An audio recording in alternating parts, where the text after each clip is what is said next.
Огромен е бројот на поплаки на граѓаните за неисплатени штети. Внимавајте на триковите што ги користат осигурителните компании. Со Борче Пауновски за тоа како да ги оствариме правата од осигурителните полиси. Борче, повели. Така, сите купуваме осигурување посебно доколку патуваме надвор од земјата, а имаме и задолжителни осигурителни полиси во делот кога го регистрираме автомобилот. Меѓутоа, колку овие осигурителни полиси може да се наплатат доколку настане евентуална штета, повеќе од председателот на Агенцијата за супервизија на осигурувањето Климе Поповски. Добро вечер. Кажете ми, знаат ли македонците да купат полиса, да одберат полиса, она што најмногу им одговара, што им треба и што се важи во една полиса, бидејќи имаме голем дел од граѓаните жала дека не можат, откако ќе им настане штета, не може да си ја наплатат истата. Добро вечер и поздрав до гледачите на Канал 5. Да, нашите граѓани знаат да купуваат полиси и купуваат полиси за осигурување, посебно кога патуваат во странство, препорачливо да имаат патничко осигурување, а додека со сопствено моторно возило патуваат, возат во странство, задолжително да имаат и зелен картон. Во секој случај, покрај тоа што знаат да купуваат, можеби осигурениците недоволно се информирани од страна на продажните агенти на друштвото за осигурување во однос на правата и обврските кога ќе настане штетен настан, што действија треба да превземат. Вообичаено во секоја полиса напишани се чекорите кои што треба да ги превземат осигурениците за да наплатат својата штета кога ќе бидат во странство.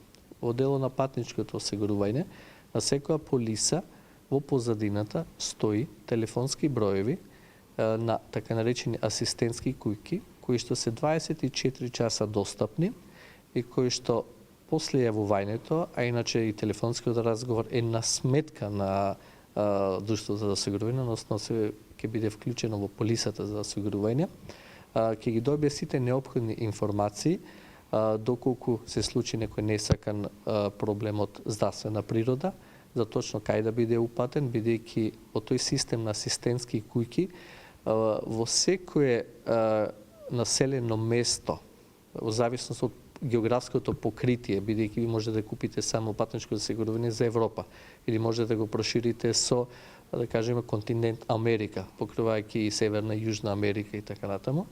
Скоро во секој населено место може да добијате вие насока кај да се упатите за да извршите медицински преглед и да добиете соодветна терапија. Значи, тоа е еден добро изработен систем, со тоа што врската на осигуреникот е да се јави одма на тој телефонски број кој што е во позадината на осигурителната полиса. Додека во делот на евентуално сообраќајна незгода, ако се случи во странство, исто така во зелениот картон има сите информации за тоа каде треба да се јават ако им се случи сообраќајна незгода, без разлика дали тие се причинители на таа сообраќајка или се жртви на таа сообраќајна несреќа, тие треба да ја пријават штетата во основа на тие телефони кои што се наведени во самиот систем на зелена карта. Така, верувам дека имате случај, бидејќи има поплаки од страна на граѓаните, каде што осигурителните куќи не ги исплаќаат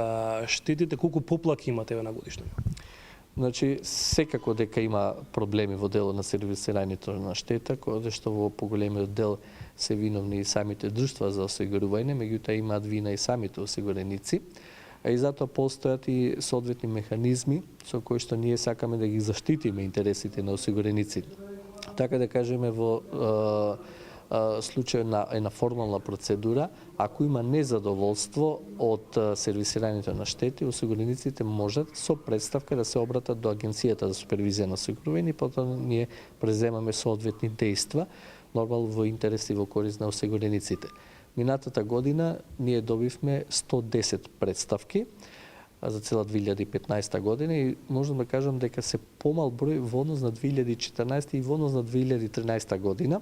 Тоа укажува дека има некој подобрување во делот на сервисирањето на штети од страна на осигурителните компании, меѓутоа постои незадоволство. Од овие 110 има најголемиот дел се однесува токму на автоодговорност, односно на сообраќајните незгоди. Скоро 50% се однесува за нив, а другите се во делот на имотното осигурување, незгодата, или во однос на не само на штети, имаме престрог кој што водиме евиденција кои што не се поврзани со штети, него е со општите посебните услови во самата полиса, каде што осигурениците не се задоволни до она што го има како продукт добиен од страна на компанијата без реализиран штетен настан.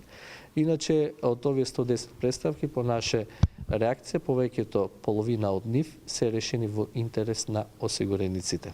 Така, Криме Поповски, се благодарам што бевте гостин во Дневникот на Канал 5, а сите оние што купуваат полиса, добро да внимаваат, добро се запознаат со условите и да ги почитуваат правилата наведени за да се избегне можноста од страната на осигурителната куќа да се избегнува да не биде наплатена евентуалната штета.